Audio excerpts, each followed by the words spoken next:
Você já teve a sensação de que algo era para acontecer exatamente daquela forma? Um encontro, um livro que apareceu no momento certo, ou uma frase ouvida por acaso que parecia ser uma resposta para algo que você nem sabia que estava perguntando? Carl Jung chamou esse fenômeno de sincronicidade. Ele a definiu como a simultaneidade de dois eventos ligados pelo sentido, mas não pela causa. Ou seja, acontecimentos que não têm uma conexão causal direta, mas que estão unidos por um significado profundo e subjetivo. A sincronicidade é diferente de uma coincidência comum. Coincidência é quando dois fatos ocorrem ao mesmo tempo. Sincronicidade é quando dois fatos aparentemente aleatórios se entrelaçam com a sua história interior, revelando algo que talvez você ainda não sabia que precisava ouvir. A primeira vez que Jung conceituou esse fenômeno foi em uma sessão com uma paciente muito racional, extremamente resistente ao trabalho simbólico. Ela sonhara com um escaravelho dourado. E enquanto contava o sonho, algo bateu na janela. Jung abriu e entrou um besouro verde dourado, típico da região, o mais próximo possível de um escaravelho egípcio. A paciente ficou em choque. Algo em sua racionalidade cedeu. E ali, o inconsciente começou a se abrir. A partir dessa experiência, Jung começou a observar padrões semelhantes em diversos pacientes, eventos externos aparentemente aleatórios que ocorriam em momentos psicologicamente cruciais, como se o mundo exterior ecoasse o drama interior. Mas por que isso acontece? Essa pergunta, Jung não respondeu com fórmulas. Ele ofereceu uma possibilidade. Talvez a realidade não seja apenas feita de causa e efeito, mas também de sentido. E talvez esse sentido não venha de fora, mas de dentro. Como se a psique estivesse em constante diálogo com o universo e a sincronicidade fosse a linguagem simbólica dessa conversa. Pense por um momento. Você já passou por um momento de crise ou dúvida profunda e encontrou exatamente o que precisava, de forma inesperada? Um trecho de um livro, uma música, um encontro com alguém do passado, um símbolo recorrente? Isso não é apenas coisa da sua cabeça. Ou melhor, é coisa da sua cabeça, mas não da cabeça que você usa para pagar boletos. É da outra, a mais antiga. Aquela que sonha, intui, pressente. Jung acreditava que o inconsciente não está isolado dentro de nós, mas se conecta a algo maior, o inconsciente coletivo, uma camada da psique compartilhada por todos os seres humanos, onde moram os arquétipos, imagens universais, padrões primordiais que moldam a experiência humana. É nesse campo que a sincronicidade nasce. Porque o símbolo que você vê em um sonho ou em uma coincidência marcante não é só seu, ele é um eco da humanidade em você. E isso muda tudo. Muda a maneira como você vê os acontecimentos da vida. Muda a sua relação com os próprios sentimentos. Porque se o mundo exterior pode refletir a sua realidade interna, então talvez nada seja tão separado quanto pensamos. Sincronicidade não é sobre prever o futuro. É sobre perceber o presente com mais profundidade. É um convite a sair do piloto automático e começar a enxergar sentido onde antes você só via acaso. Mas atenção, sentido não é certeza. Sentido é escuta. Quantas vezes você se deparou com um sinal e ignorou? Quantas vezes você disse, que coincidência, mas não se perguntou por que aquilo apareceu justamente naquele momento? A mente racional nos treinou para buscar causas. A alma, essa parte mais profunda de nós, está nos chamando para buscar significados. A sincronicidade, então, é um chamado invisível, mas presente, um sussurro do inconsciente dizendo, olhe para dentro, escute, preste atenção. E aqui começa nossa jornada. Nos próximos capítulos, vamos entender por que essas experiências acontecem, como elas se relacionam com os arquétipos, os sonhos e o processo de individuação e, o mais importante, como aprender a percebê-las. Porque talvez, só talvez, o universo esteja falando com você. E esse vídeo é o começo da sua escuta. Imagine por um instante que você é uma nota musical. Sim, uma nota, com seu próprio tom, sua vibração única, mas que só faz sentido quando faz parte de uma sinfonia maior. Agora imagine que essa sinfonia não está sendo escrita por fora, mas por dentro de você, e que existe um maestro invisível silencioso, paciente regendo cada movimento de sua vida com base em algo mais profundo do que escolhas racionais. Esse maestro é o inconsciente. Mas não estamos falando aqui do inconsciente como um porão escuro da mente onde ficam traumas esquecidos. Estamos falando do inconsciente como campo vivo, criativo, simbólico, uma inteligência psíquica que trabalha continuamente para nos levar à totalidade. Para Jung, essa totalidade é o que ele chamou de si mesmo. O si mesmo é o centro regulador da psique. Ele não é o ego, a parte que você conhece, que toma decisões, que pensa. O ego é apenas uma pequena ilha em um oceano muito maior. O si mesmo é esse oceano. E o que isso tem a ver com sincronicidade? Tudo. Porque a sincronicidade não é apenas um fenômeno que acontece do lado de fora. Ela é, antes de tudo, um movimento interno que se expressa simbolicamente no mundo externo. Quando o ego está rigidamente fechado em sua própria lógica, a vida parece aleatória, sem sentido. Mas quando o ego começa a escutar o si mesmo por meio de sonhos, de intuições, de impulsos criativos, o mundo ao redor começa a responder. E é aí que a sincronicidade surge, como uma dança entre o que acontece dentro e o que acontece fora. Mas para entender essa dança, precisamos conhecer os dançarinos, os arquétipos. Jung descreveu os arquétipos como estruturas psíquicas universais, imagens primordiais, que moldam os mitos, os sonhos e os comportamentos humanos. Eles não são ideias conscientes, são padrões que emergem da própria natureza da psique. O herói, a mãe, a sombra, o velho sábio, a criança divina. Todos esses arquétipos não são personagens. Lá fora são partes vivas dentro de nós. E quando um arquétipo é ativado internamente, ele pode se refletir em experiências externas. É como se o mundo ao nosso redor começasse a assumir o tom do arquétipo que estamos vivendo. Por exemplo, uma pessoa que está em crise, sentindo-se perdida, pode começar a encontrar livros, pessoas, situações que a empurram para um caminho de transformação, como se o arquétipo do herói estivesse sendo ativado. Essa movimentação pode parecer coincidência, mas é a expressão simbólica de um processo interno. O si mesmo, nesse contexto, não fala em palavras. Ele fala por imagens, por metáforas, por símbolos vivos, e quando o ego resiste a esse diálogo, ele perde a capacidade de escutar. Mas quando o ego se abre, algo milagroso começa a acontecer. As experiências deixam de ser apenas fatos e passam a ser mensagens.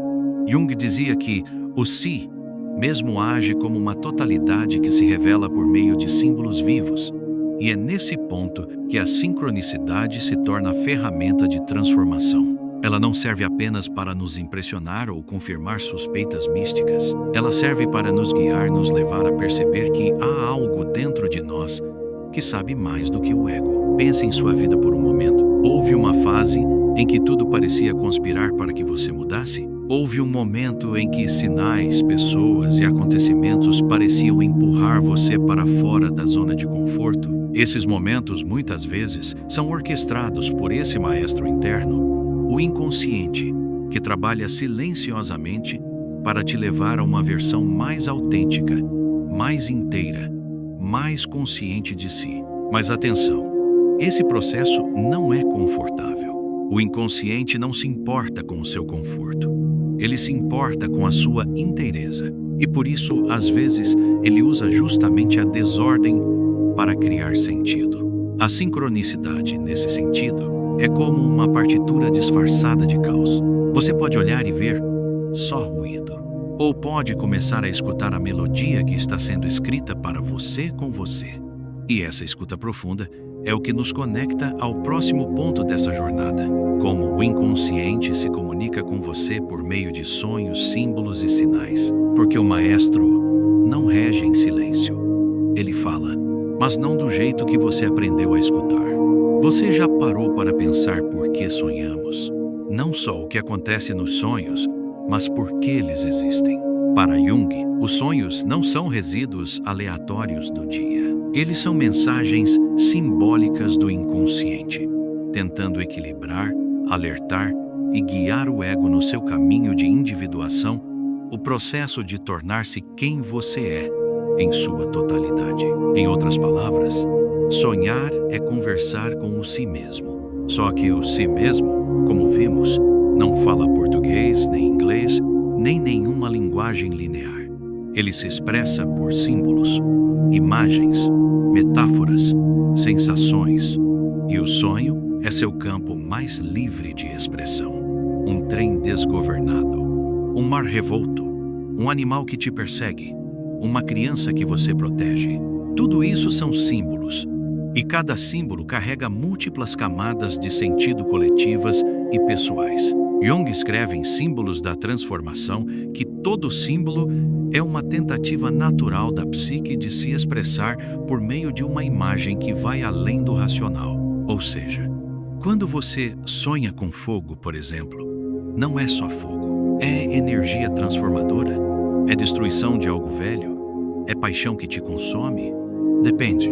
A chave é: o símbolo está vivo e ele fala com você sobre você. Mas não são só os sonhos que trazem esses símbolos. Eles também aparecem lá fora, no encontro com uma pessoa, no acidente que te fez parar, no livro que caiu da estante justo naquela página. Esses sinais, quando carregam um impacto emocional significativo e surgem em sincronia com um conteúdo psíquico importante, se tornam experiências de sincronicidade. Imagine uma mulher que sonha repetidamente com o mar. Em um desses sonhos, ela mergulha profundamente e encontra um objeto antigo. Poucos dias depois, andando distraída por uma livraria, ela encontra um livro chamado As Profundezas do Mar Interior. Ela o compra, intrigada, na primeira página lê: para encontrar quem você é preciso mergulhar além da superfície. Coincidência? Talvez. Mas para Jung, esse tipo de acontecimento é um chamado simbólico.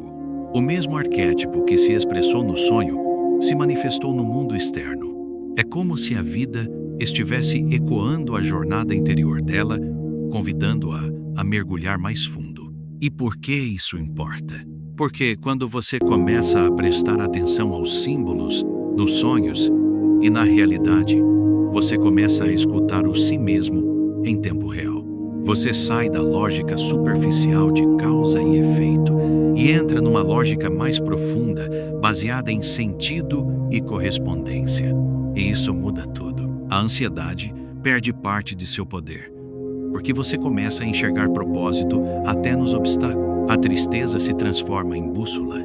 O acaso se torna mensagem. A vida se revela como uma narrativa simbólica, onde tudo, absolutamente tudo, pode ser interpretado como um reflexo do que está acontecendo em seu universo interior. Mas isso exige prática, exige presença, exige sensibilidade. Por isso Jung dizia: os símbolos só fazem sentido para aquele que os vive. Não adianta buscar interpretações prontas para sonhos ou sinais. O mesmo símbolo como a serpente pode ser, para uma pessoa, o medo de ser traída, e para outra, a força da cura e da sabedoria ancestral. O que importa é o impacto emocional. Se algo te tocou profundamente, se um sonho ou sinal ressoou de forma misteriosa, mesmo que você não entenda, preste atenção, anote, reflita, pergunte-se: o que isso me lembra? O que estou vivendo agora que se conecta com isso? Que parte de mim está sendo ativada? Com o tempo, você vai perceber que o inconsciente tem um timing perfeito. Ele sabe o que mostrar e quando. Mas cuidado, a mente racional vai tentar abafar tudo. Vai chamar de bobagem, de coincidência, de fantasia, e é exatamente por isso que o inconsciente fala por símbolos, porque ele sabe que só quem sente o chamado pode responder. Sonhos e sincronicidades não são respostas diretas. são convites à escuta. Você pode aceitar ou não, mas uma vez que começa a escutar, algo muda para sempre. E quanto mais você responde a esses chamados simbólicos, mais a vida começa a se alinhar com o seu processo interior. Você não vive mais reagindo ao mundo, você vive dialogando com ele. A realidade se torna uma espécie de espelho simbólico, onde tudo reflete o que precisa ser visto. E é aí que a jornada da individuação realmente se aprofunda. No próximo capítulo, vamos falar sobre como a sincronicidade se manifesta em momentos de crise e transição. E por que esses períodos são os que mais carregam potência simbólica, mesmo que pareçam, à primeira vista, puro caos. Você já passou por um momento em que tudo parecia desmoronar ao mesmo tempo? Uma perda, uma crise, um rompimento inesperado, como se a vida, de repente, puxasse o chão sob seus pés, sem aviso, sem lógica, sem misericórdia. Para muitos, essa fase é o que se chama de colapso. Para Jung, é o início da travessia. Ele dizia: não nos iluminamos imaginando figuras de luz, mas tornando consciente a escuridão. E a sincronicidade nesses períodos sombrios não desaparece. Pelo contrário, ela se intensifica, porque o caos, sob a lente da psique profunda, não é sinal de punição ou azar, mas de reorganização. É como se o si mesmo dissesse: essa versão da sua vida não serve mais. Vamos realinhar. Vai doer, sim, mas é necessário. A sincronicidade começa então a agir como um fio invisível que nos guia na escuridão. Às vezes, ela se manifesta em um encontro que muda tudo. Outras vezes, em uma palavra dita por um estranho. Ou ainda, numa sequência de eventos absurdos que, ao serem conectados mais tarde, revelam um padrão. Esses momentos carregam algo além do acaso. Eles carregam sentido. É como se o universo ou o inconsciente dissesse: eu sei que parece caos, mas preste atenção. Algo está nascendo disso. Vamos a um exemplo. Imagine um homem que perde o emprego, a relação e a saúde mental num intervalo de semanas. Tudo desmorona. Ele entra em depressão. Numa noite sem rumo, ele caminha até uma praça e se senta. Uma senhora se aproxima, senta ao seu lado e começa a falar sobre sonhos. Ela menciona um símbolo que apareceu no sonho dela, uma fênix. Esse símbolo ressoa de forma brutal nele. Era o mesmo símbolo que ele tinha tatuado anos atrás, como o símbolo de renascimento, mas que havia esquecido. Naquela mesma semana, ele encontra um terapeuta junguiano que o convida a trabalhar com imaginação ativa. Aos poucos, ele começa a reconstruir a si mesmo, não para voltar ao que era, mas para nascer para o que ainda não tinha sido. Isso é sincronicidade em tempos de ruptura. Não como mágica, mas como orientação arquetípica. Quando o ego perde o controle, ele se fragmenta. E essa fragmentação é dolorosa. Mas é justamente nessa rachadura que o inconsciente tem espaço para emergir com mais força. É por isso que, em contextos de crise, somos mais receptivos ao simbólico. A dor nos abre, a desorientação nos torna sensíveis. E a sincronicidade encontra ali o espaço para agir como bússola. Jung descreveu esse processo de reorganização psíquica através da imagem alquímica da Nigredo, o estágio de decomposição, onde tudo escurece, se dissolve, se quebra, mas é no interior dessa escuridão que os primeiros sinais da transformação surgem. E é importante entender: a sincronicidade nesses momentos não está tentando resolver sua dor. Ela está apontando para algo além da dor, para aquilo que você pode se tornar ao atravessar lá. Então, se você está em crise, pergunte-se: o que está morrendo em mim? Que parte de mim essa ruptura está tentando libertar? Quais sinais têm surgido com frequência nesse período?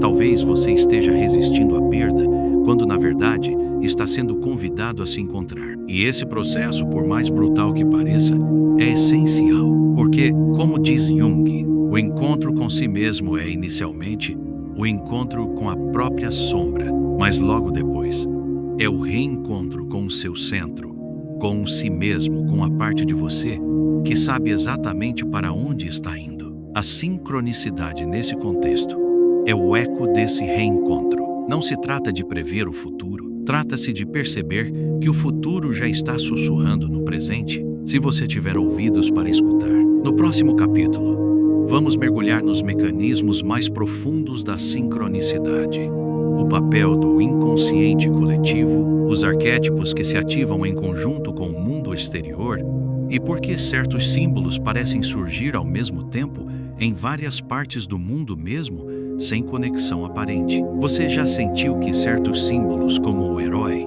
a mãe, o velho sábio, a serpente estão em toda parte? Na mitologia grega, nos contos de fadas, nos filmes da Marvel, ou, mais surpreendentemente, nos seus próprios sonhos? Isso acontece porque há algo maior em ação: o inconsciente coletivo. Diferente do inconsciente pessoal, que guarda memórias da sua vida, o inconsciente coletivo é como um vasto oceano psíquico que todos compartilhamos, e os arquétipos são suas correntes mais profundas. Jung define os arquétipos como formas universais, estruturas inatas da psique que moldam a forma como vivemos, sentimos e percebemos a realidade. Eles não são imagens fixas, mas tendências, padrões que se atualizam constantemente como máscaras que a alma usa para se expressar. E aqui está o ponto. Quando você vive um momento de forte carga emocional, um arquétipo pode ser ativado, e com ele surgem imagens, sentimentos e sincronicidades. Imagine isso como uma dança cósmica. Você, em seu mundo interior, começa a ressoar com um arquétipo, digamos, o da morte e renascimento. E então, sem perceber, o mundo à sua volta começa a trazer símbolos ligados a esse arquétipo. Um filme que você vê por acaso, um animal que cruza seu caminho, uma música que parece contar exatamente sua história, um estranho que lhe diz a frase exata que você precisava ouvir. Essas não são simples coincidências, são ressonâncias simbólicas, porque os arquétipos têm essa potência. Eles não só moldam o mundo interior, mas também sintonizam você com padrões universais. É como se, ao entrar em contato com um arquétipo, você passasse a ver o mundo com os olhos dele e o mundo, por sua vez, começasse a responder. Isso explica por que certos momentos da vida são tão intensos, tão cheios de símbolos, tão carregados de sincronicidades. Você não está vivendo apenas algo pessoal, você está sendo atravessado por uma força arquetípica. Jung dizia: os arquétipos não são apenas conteúdos do inconsciente, eles são também sistemas de prontidão para ação e resposta. Ou seja, quando um arquétipo se ativa, ele busca expressão na sua vida, nos seus sonhos e também no que te acontece. Isso nos leva a um ponto central. A sincronicidade não surge do nada. Ela costuma emergir quando um arquétipo coletivo se alinha com uma vivência individual. Exemplo: você está enfrentando um processo de individuação, afastando-se de expectativas alheias e buscando sua verdade. Nesse momento, o arquétipo do herói pode se ativar. Você começa a sonhar com jornadas, lutas, resgates, e curiosamente começa a se deparar com histórias de superação por todos os lados. Filmes, livros, conversas, tudo ecoa sua própria travessia. É como se o mundo dissesse: você não está sozinho. Outros já trilharam esse caminho. Confie. E não é só no individual. Jung observou que, em momentos de crise coletiva, como guerras, pandemias ou grandes transições sociais, certos arquétipos emergem com mais força e, junto com eles, um aumento notável de experiências de sincronicidade, porque o coletivo também sonha. O inconsciente da humanidade também tenta se equilibrar, se curar, se transformar. Essas sincronicidades em larga escala, como movimentos artísticos, revoluções, descobertas simultâneas, são o reflexo da ação dos arquétipos sobre o mundo exterior. Mas e você? Que arquétipo está ativo em sua vida neste exato momento? Está enfrentando uma travessia difícil? Talvez o herói ou o curador ferido esteja em cena. Sente que perdeu seu lugar no mundo? O órfão pode estar despertando. Está mergulhando em si mesmo em busca de sentido? Bem-vindo à jornada do buscador. Está aprendendo a soltar, aceitar, morrer para renascer? Talvez o mago esteja chamando. Reconhecer o arquétipo não é se prender a um rótulo, é abrir os olhos para a narrativa simbólica que está sendo escrita através de você. E quanto mais consciente você estiver disso, mais clara se torna a linguagem da sincronicidade. Você deixa de se perguntar: por que isso está acontecendo comigo? E começa a perguntar: o que isso quer me mostrar? No próximo e último capítulo, vamos integrar tudo isso: sonhos, sinais, arquétipos e sincronicidade, para entender como viver uma vida em diálogo profundo com o inconsciente e como cultivar uma escuta simbólica no dia a dia. Prepare-se para cruzar a fronteira final dessa jornada. Carl Jung escreveu: a vida simbólica nos protege do vazio da existência cotidiana. Sem ela, a alma adoece. E aqui está a essência do nosso último capítulo. Não basta compreender a sincronicidade intelectualmente, é preciso viver lá, transformá-la em uma linguagem cotidiana, cultivar uma escuta simbólica, entrar em diálogo com o invisível, porque a sincronicidade não é um evento isolado. Ela é parte de um modo de ser, um modo mais sensível, mais conectado, mais receptivo à dimensão simbólica da vida. Esse modo se chama vida simbólica. Mas o que é isso?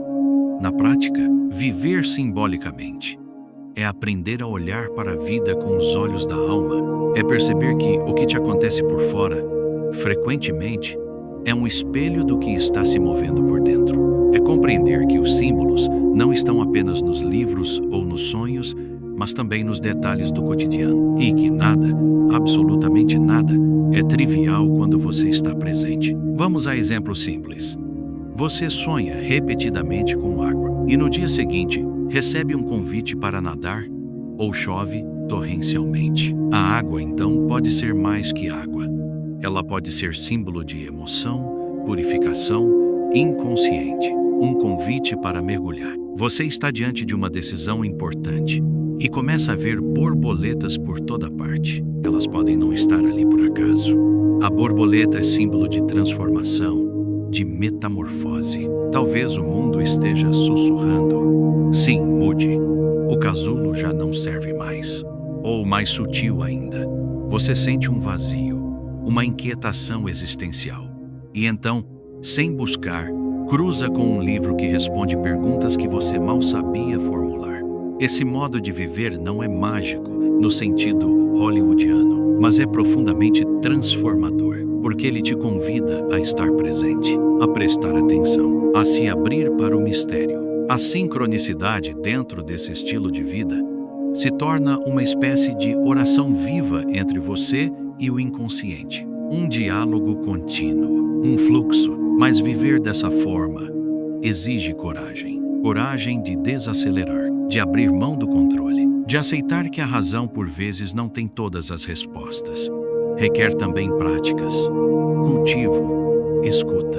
Aqui vão alguns caminhos para fortalecer essa vida simbólica. 1. Cultive seus sonhos. Eles são a linguagem direta do inconsciente. Escreva-os. Reflita. Pergunte: qual arquétipo está agindo aqui? Que símbolo está surgindo para mim? Jung acreditava que cada sonho é uma tentativa de equilíbrio psíquico. Ignorá-los é ignorar a bússola da alma. 2. Pratique a imaginação ativa. Essa técnica criada por Jung consiste em dialogar com imagens internas. Deixe um símbolo vir. Feche os olhos. Converse com ele. Veja o que ele tem a dizer. É uma forma de trazer o inconsciente à consciência, de forma viva e criativa. 3. Caminhe com presença. Observe o que se repete no seu cotidiano. Nomes, objetos, encontros, palavras. Nada é pequeno demais. Tudo pode ser símbolo. 4. Crie rituais pessoais. O ego precisa de estrutura e o inconsciente de espaço. Rituais unem os dois. Pode ser acender uma vela, escrever uma intenção, caminhar em silêncio todo domingo. O importante é criar um lugar interno de escuta. 5. Cultive o silêncio e a solitude A sincronicidade fala baixo. É preciso silenciar o ruído externo para escutar sua melodia sutil. 6. Confie na interdependência. Nada do que você sente é só seu. Você está conectado a uma rede viva de símbolos, mitos, sonhos e significados compartilhados. O inconsciente coletivo pulsa em você. E ao escutá-lo, você também cura o coletivo. Mas lembre-se, a vida simbólica não é uma fuga do mundo real. Pelo contrário, é um mergulho mais profundo nele. É sair da superfície dos fatos e entrar no oceano dos sentidos. Jung dizia: quem olha para fora sonha, quem olha para dentro desperta. E ao despertar, você percebe que os sinais nunca deixaram de estar ali. O universo, ou o si mesmo, sempre esteve tentando conversar com você. Talvez o que faltava era apenas escutar. Hoje, atravessamos juntos o mistério da sincronicidade, do conceito à vivência, da mente ao coração, da teoria ao invisível que pulsa por trás da realidade. Você entendeu que sincronicidade não é acaso, mas chamar. Que símbolos não são abstrações, mas pontes vivas com o inconsciente. E que sua própria vida pode se tornar um mito pessoal em movimento, se você tiver a coragem de olhar para dentro. Então, eu te deixo com uma última pergunta, talvez a mais importante. Quais sinais você tem ignorado que podem estar tentando salvar sua alma? O mundo simbólico está esperando você voltar para casa.